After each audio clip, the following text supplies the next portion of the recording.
ملک صاحب بہت سارے لوگ ہمارے دیکھنے والے نا پبلسٹی انٹرسٹ بھی رکھتے ہیں ایڈورٹائزنگ کے حوالے سے، تو ان کو ریٹس کے حوالے سے بتائیے، کیونکہ میں زیادہ میرا وقت گزرا اخبارات میں، پہلے صفحے کا اشتہار کیا ریٹ ہے، پچھلے صفحے کا کتنا ہے، 1/4 کا کتنا ہے، تو آپ اپنی پبلسٹی کے حوالے سے آپ بل ہولڈنگس کا کام کرتے ہیں، اس کے حوالے سے لوگ ظاہر ہے پیسہ بھرتے ہیں اور دیتے ہیں، یہ کتنے دن کے لیے ہوتا ہے؟ ایک دن کے لیے ہوتا ہے یا مہینے بھر کے لیے؟ تو یہ فیزیبل نہیں ہے، کیونکہ اس پہ اچھا خاصا خرچہ آتا ہے، فلیکس پرنٹنگ ہوتی ہے، یہ کم از کم ایک مہینے کے لیے یا 15 دن کے لیے کوئی لے لے تو مختلف لوکیشن کے مختلف ریٹس ہوتے ہیں، یہ کوئی ایسا فکس نہیں ہے۔ اچھا اتنے ہی ہوں گے، بعض کسی اچھی بلڈنگ پہ لگا ہوا ہے، اس کی ڈیوریشن زیادہ ہے تو اس کا ریٹ تھوڑا لامحالہ۔ اچھا، یہاں ایک اور بات نکلتی ہے، جس بلڈنگ کے یا گھر کے اوپر، بلڈنگ کے اوپر یہ اپنے سٹینڈز اپنے گاڑے ہوتے ہیں، تو وہ بلڈنگ والے بھی چارجز لیتے ہیں اس کے؟ جی، بلڈنگ والے بھی ظاہر ہے، اس کی بلڈنگ یوز کی ہے ہم نے، وہ بھی لیتے ہیں، اور PHA والے بھی اس کا ٹیکس لیتے ہیں۔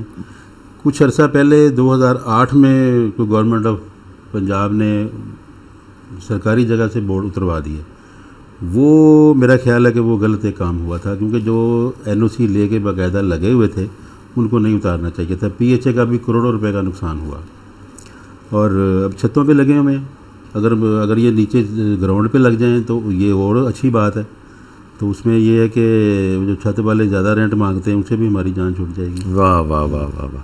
تو فیاض ملک صاحب تھوڑا سا آتے ہیں مصوری کی طرف۔ جی، تو آپ نے کیلیگرافی بھی کی، آپ نے بل ہولڈنگز کا کام بھی کر رہے ہیں، پبلسٹی کا، مصوری کی طرف آنا کس طرح ہوا؟ میرا خیال ہے میرے اندر ہی تھی یہ چیزیں نا، جب میں نے جیسے بتایا جب میں پڑھتا تھا تو ہمارے استاد تھے، وہ ہمیں اردو اور اسلامیات پڑھاتے تھے، اظہر فاروقی صاحب۔ اظہر فاروقی صاحب، جی، ان کے بیٹے ہیں، وہ بھی خطاطی کا کام کرتے ہیں۔ وہ خطاطی کا مجھے وہاں سے شوق ہوا، تو ان کے پاس بیٹھنا، انہوں نے کئی دفعہ ڈانٹ بھی دینا، بیٹا پڑھائی کی طرف دھیان دو۔ جب انہوں نے میرا جنون دیکھا تو انہوں نے مجھے 2-3 لائنیں لکھ دینے کی، اس کو الف بے تے جو بھی انہوں نے لکھنا، میں نے اس کو پھر ریاضت کرتے رہنا۔ جب انہوں نے دیکھا کہ اس کا شوق بھی ہے اور یہ لکھ بھی لیتا ہے تو انہوں نے مجھے آگے بھی سبق دینا شروع کر دیا۔ واہ واہ واہ۔ وہ پھر جب گرمیوں کی چھٹیاں آئیں، پھر میرے اندر وہ طلب تھی کہ یار اس کو اور آگے بڑھائیں، تو پھر مختلف اساتذہ کے پاس میں گیا۔ استاد سمی صاحب تھے سمن آباد، وہ گرمیوں کی چھٹیوں میں پھر میں نے وہاں وقت گزارا۔ وہاں مجھ سے سینئر ایک عارف صاحب تھے، وہ بھی آج کل بہت اچھا کام کر رہے ہیں۔ تو میں جب بزنس میں آ گیا ایڈورٹائزنگ کے، میں تھوڑا سا کٹ گیا اس کام سے۔ میں یہی سوال سوچ رہا تھا، اب کس طرح آپ نے فرض کرو 2-4 بھی بنانی ہے، ٹائم کس طرح نکالتے ہیں اتنی مصروفیت میں سے؟ نہیں، اب مجھے لگتا ہے کہ میرے سسٹم ایسا بن گیا ہے کہ میرے پاس وقت ہے، اب میں کر بھی لیتا ہوں۔ پچھلے سال رمضان میں سحری کے بعد نیند نہیں آتی تھی، نماز پڑھنے کے بعد میں لے کے بیٹھ جاتا تھا، تو میں نے رمضان میں کافی زیادہ پینٹنگز بنا لی۔ تو پھر مجھے لگا کہ نہیں یار، ابھی یہ میں اس کو بھولا نہیں ہوں، یہ مجھے کرنا چاہیے۔ آپ زیادہ نیچر پہ کام کر رہے ہیں کہ ایبسٹریکٹ آپ بھی کام کر رہے ہیں؟ ایبسٹریکٹ دیکھیں جی، یہ ایک کلاسیکل کام ہے۔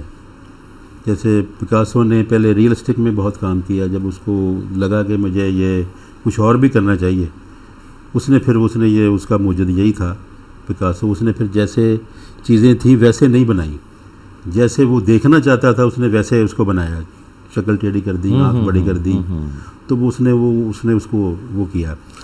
اب اس میں عبدالرحمان بیگ بہت اچھا کام کر رہا ہے ایبسٹریکٹ پلس کیلیگرافی لا رہے ہیں۔ وہ آج کل وہ ایک سیریز پہ کام کر رہا ہے، وہ لیٹر لکھ رہا ہے، بہت شاندار کام ہے۔ جب وہ منظر عام پہ آئے گا تو میں سمجھتا ہوں کہ تہلکہ مچ جائے گا، بہت شاندار، میں نے دیکھا ہے کام۔ ہاں بیٹھتے ہیں اور وہ سلسلے میں چلا ہوا ہے۔ ملک صاحب ہمیں یہ بتائیے، اپنے دیکھنے والوں کو، انسٹیٹیوشن بنے ہیں، جس یونیورسٹی فائن آرٹ کا شعبہ ہے، نیشنل ٹیکسٹائل یونیورسٹی ہے، ایگریکلچر یونیورسٹی ہے، لاہور سب سے پہلے ہوتا تھا نیشنل کالج NCA ہوتا تھا، اب بھی ہے، وہاں سے پڑھے لکھے اسٹوڈنٹ جو ہیں آرٹسٹ وہ سامنے آتے تھے۔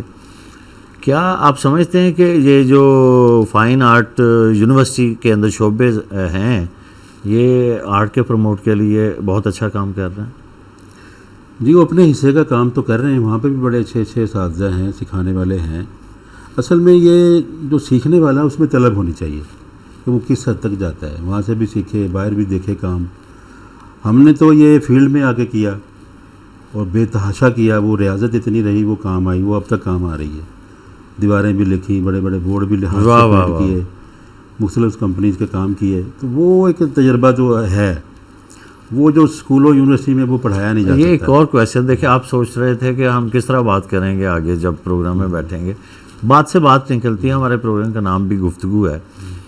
تو اب دو طرح کے مصور ہو گئے, دو طرح کے, ایک تو ڈگری یافتہ ہیں, ایک وہ جو آرٹسٹ بنے ہیں, بورن آرٹسٹ ہوتے ہیں, جو پیدائشی آرٹسٹ. جی وہ دیکھیے, وہ تو واقعی وہ تو جیسے جمیل نقش تھے, سعد کین تھے, استاد اللہ بخش تھے. ہاں, تو یہ تو بڑے لوگ تھے, یہ پیدا ہوئے تھے, لے کے چیزیں آئے تھے. یہ آرٹسٹ میرا خیال ہے کوئی بھی جس طرح شاعر ہے, موسیقار ہے, یہ چیزیں اس کے اندر ہوتی ہیں. جب اپنی تلاشی لیتا ہے تو وہ چیزیں نکلتی ہیں, تو پھر پالش ہو جاتی ہیں, پیدا نہیں کی جا سکتی ہے, ہوتی ہیں اندر. ملک صاحب بہت ایکٹیو بنتے ہیں آپ. روٹری کلب کے حوالے سے بھی آپ بہت دیکھتا رہتا ہوں, آپ ان کے پروگرامز کرواتے ہیں. اس کے آپ بتا رہے تھے کیا ہیں روٹری کلب کے؟ جی روٹری کلب فیصل آباد جنوبی ہے ہمارا کلب, اس کا میں چارٹرڈ پریزیڈنٹ بھی رہا ہوں. تو چند دن بعد ایک تقریب بھی ہے ہماری. تو یہ ایک فلاحی تنظیم ہے, ہم مل جل کے دوست پیسے اکٹھے کر کے کنٹریبیوٹ کر کے تو ہم مختلف کام کرتے ہیں, فلاحی کام. اپنے سننے والوں کو بتائیے, روٹری کلب کے حوالے سے آپ نے آج تک کیا کیا فلاحی کام کیے ہیں؟ جی ہم نے پہلے نا ایک بھٹا اسکول کے نام سے اسکول بنایا تھا جڑا والا روڈ پہ. دیہات کے بچے تھے, وہ ان بچے ماں باپ ان کو اینٹیں بنانے کے لیے بھٹوں پہ ڈال دیتے تھے. وہ 15-20 روپے ان کو مزدوری ملتی تھی. وہ پرائمری تعلیم سے بھی محروم تھے. ان کو ہم نے اکٹھا کیا, بھٹا اسکول کے نام سے ہم نے وہاں اسکول, اب تو خیر ہم نے اس کا نام روٹری پبلک اسکول رکھ دیا. بھٹا اسکول وہ عجیب سا تھا. واہ واہ واہ, باقی یہ زیادہ پیارا نام. ہاں تو وہ بھٹا ہم نے چینج کر دیا. وہ پھر ماں باپ نہیں مانتے تھے کہ جی ہمارے بچے تو 15-20 روپے روز کما کے لاتے ہیں. تو پھر ہم نے ان کے ماں باپ کو بھی وہ مزدوری دینی شروع کر دی کہ آپ بچے اسکول بھیجیں, پیسے ہم سے لے لیا کریں. کیا بات ہے, کیا بات ہے. کنٹریبیوٹ کر کے وہ پیسے ان بچوں کے گھروں میں دیتے تھے. ان کو یونیفارم, کتابیں, تعلیم ساری مفت تھی. وہ ابھی بھی اسکول چل رہا تھا, کرونا کے دنوں میں وہ بند ہو گیا. وہ بچے جو وہاں سے تعلیم یافتہ تھے, پھر جو ہم نے اگلی کلاسوں میں سرکاری اسکولوں میں ان کو ایڈمیشن لے دیا. تو یہ تھا. باقی بھی جو میڈیکل کیمپس بھی لگاتے ہیں ہم, اور جس کی بھی کوئی ضرورت ہوتی ہے, ایک ووکیشنل ٹریننگ انسٹیٹیوٹ بھی چلا رہے ہیں ہم, وہاں پہ بھی بچیاں پڑھتی ہیں, آگے دیکھتی ہیں کام. تو اس طرح کے چھوٹے چھوٹے کام جو ہیں وہ ہم اپنے حصے کا کام کرتے رہتے ہیں معاشرے میں, تاکہ بہتری آ سکے. واہ واہ. میں نے جب پروگرام کا آغاز کیا تو میں نے کہا تھا آپ پروگرام آرگنائزر بھی ہیں, اور میں نے دیکھا ہے آپ بہت سارے کنڈکٹ کروائے ہیں. آپ بے شک پیچھے ہوتے ہیں مگر وہ کروا آپ رہے ہوتے ہیں. ادبی پروگرام, میوزک کے پروگرام ہوں, آپ کرواتے ہیں. میری طبیعت میں مجھ کو نمایاں ہونے کا شوق نہیں. ہاں, میں چاہتا ہوں دوستوں کو آگے کیا جائے. واہ واہ واہ. میں تو پچھلی سیٹوں پہ بیٹھ کے اس کو میں نے دیکھا ہے آپ کو, آپ بیک بینچر ہیں. ادبی پروگرام ہوں, موسیقی کے پروگرام ہوں, مشاعرے ہوں, وہ جتنی میری حیثیت ہے اس کے مطابق میں ان میں کنٹریبیوٹ کر دیتا ہوں, تاکہ لوگ اس کے محظوظ ہوں, شاعری بھی زندہ رہے, باقی بھی کام چلتا رہے. کبھی کبھی فیس بک پہ آپ کا شعر بھی تو پڑھنے کو مل جاتا ہے. وہ کبھی کبھی کو سال میں ایک آدھ دفعہ, وہ بس کبھی اندر سے کوئی نکل آئے چیز تو میں وہ کہہ لیتا ہوں. اگر ہے یہ کیمرہ ریکارڈ کر لے آپ کے ایک آدھ شعر کو. وہ ایک شعر تھا, دوستوں نے بڑا اس کو پسند کیا تھا, میں وہ سنا دیتا ہوں. تعفن اٹھ رہا ہے گفتگو سے, تعفن اٹھ رہا ہے گفتگو سے, کوئی چپ رہ کے اندر مر گیا ہے. واہ واہ. کوئی چپ رہ کے اندر مر گیا ہے. تعفن اٹھ رہا ہے گفتگو سے. یہ اس حوالے سے کیا تھا جیسے ہمارے جو علماء کرام سچ کو جانتے ہوئے بھی میرے رسول پہ بیٹھ کے تو وہ فرقہ وارانہ بات کرتے تھے, نفرت کی بات کرتے تھے, حالانکہ سچ ان کو پتا تھا, وہ مار لیا تھا انہوں نے اندر. واہ واہ واہ. تو اس حوالے سے یہ چھوٹا سا شعر ہو گیا تھا. تو فیاض ملک بھائی, آپ اپنے اس سارے جو کیلیگرافی ہے, مصوری ہے, اور جو کام ہے, آپ اس کو سم اپ کس طرح کر رہے ہیں کہ ایگزیبیشن سولو یا کمبائن ایگزیبیشن میں؟ جیسے میں نے بتایا آپ کو, ایگزیبیشن میں کو 20-25 سال پہلے سولو تو نہیں کی, مگر گروپ شو میں حصہ لیتا رہا میں. پھر میں بزنس کی طرف آ گیا, ایڈورٹائزنگ کی. وہ کہتے ہیں پیسے کمانے کی دوڑ میں پھر میں تھوڑا سا وقفہ آ گیا اس میں, تو لوگوں کو پروموٹ میں کرتا رہا. واہ اب واہ مجھے فرصت ملی, پیسے بھی کما لیے, فرصت بھی ہے, اب میں اس کام میں لگا ہوا ہوں. واہ کچھ پینٹنگ میں نے بنا لی ہیں, واہ واہ واہ واہ انشاءاللہ جلدی پھر میں نا سولو ایگزیبیشن بھی کروں گا. واہ واہ واہ. تو میرے ذہن میں کبھی کبھی ایک خیال آتا ہے کہ کیونکہ آپ شاعروں اور ادیبوں کے اندر بھی بیٹھتے ہیں اور ہمارے دوست بھی ہیں, مصور آپ میں ہیں, عدنان بیگ ہے اور بہت سارے ہیں, کہ شاعروں کے شعروں کے اوپر مصوری کی جائے, یعنی کہ وہ شعر جو پینٹ ہو سکے. ہاں جی بالکل, ہمارے دوست ہیں, آپ کے بھی دوست ہیں مقصود وفا صاحب, وہ ان کو بھی شوق ہے, آج کل وہ پینٹنگ بناتے ہیں, کوئی گلی بنا لی, کوئی دروازہ بنا لیا, اس پہ شعر کہہ دیا. ہاں ہاں ہاں ہاں وہ تو وہ دیکھیں, وہ ان کا وہ شوق ہے, وہ پینٹنگز بھی بنا کے اپنا ہی شعر اس پہ وہ لگاتے ہیں. واہ واہ بڑا واہ زبردست کام ہے. واہ واہ واہ. اب جیسے یوسفی صاحب کا وہ دروازے والا شعر ہے, وہ دروازے ڈھونڈتے رہتے ہیں, مجھے کوئی دروازہ ملے تو میں اس پہ اپنا شعر لگاؤں. واہ واہ واہ. تو یہ ہے کہ جیسے غالب کی اپنا چغتائی صاحب نے شاعری کی تو ان کی شاعری پہ پینٹنگز بنائی. وہ بینک الفلاح نے بڑا کام کیا تھا, اس پہ ڈائری پرنٹ کروائی انہوں نے, کیلنڈر پرنٹ کروائے. وہ غالب کے شعروں پہ جو پینٹنگز بنی تھی ہاں ہاں تو وہ انہوں نے پرنٹ کروائی. یہ ہو رہا ہے کام. اب انہوں نے سلیمہ ہاشمی نے پینٹنگز بنائی ہیں اپنے والد صاحب کے فیض کے شعر اس میں انہوں نے ایڈ کیے ہیں, ٹرانسلیشن لکھی ہے. یہ چل رہا ہے سلسلہ. واہ واہ واہ. پینٹنگ کے ساتھ شعر اچھا لگتا ہے.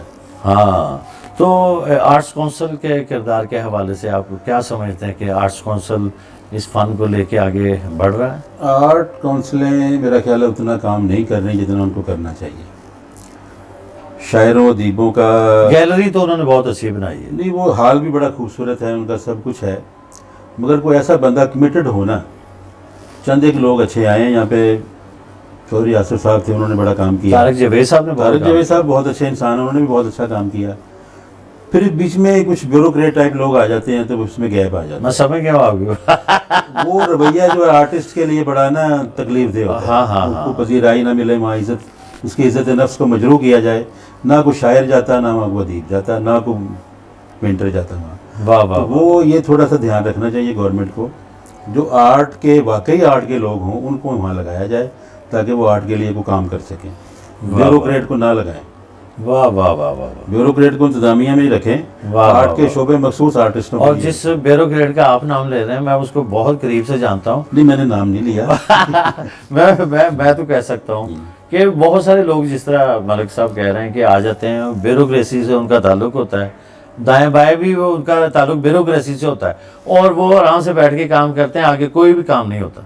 نہیں, ان کا رویہ جو ہوتا ہے نا وہ آرٹسٹوں کے لیے قابل قبول نہیں ہوتا. بالکل بجا فرمایا. آرٹسٹ کو تو پذیرائی اور عزت چاہیے وہاں پہ, اگر ان کو باہر بٹھا دیا جائے تو وہ تو کم جائے گا وہاں پہ. ملک صاحب اپنے سننے والوں کے لیے کوئی پیغام, جو آرٹ کا کام آج کی نسل میں سے کوئی کرنا چاہتا ہے, ان کے لیے پیغام؟ بس اس کے لیے اخلاص کی بہت ضرورت ہے. خلوص کے ساتھ لگے رہیے, پرانے اساتذہ کا کام دیکھیے اور بس کرتے رہیے. وہ آتے آتے کام آتا ہے, آپ کو بھی آئے گا انشاءاللہ, تو آپ کرتے رہیں. بہت بہت شکریہ ملک صاحب, بہت بہت شکریہ. بہت شکریہ آپ کا.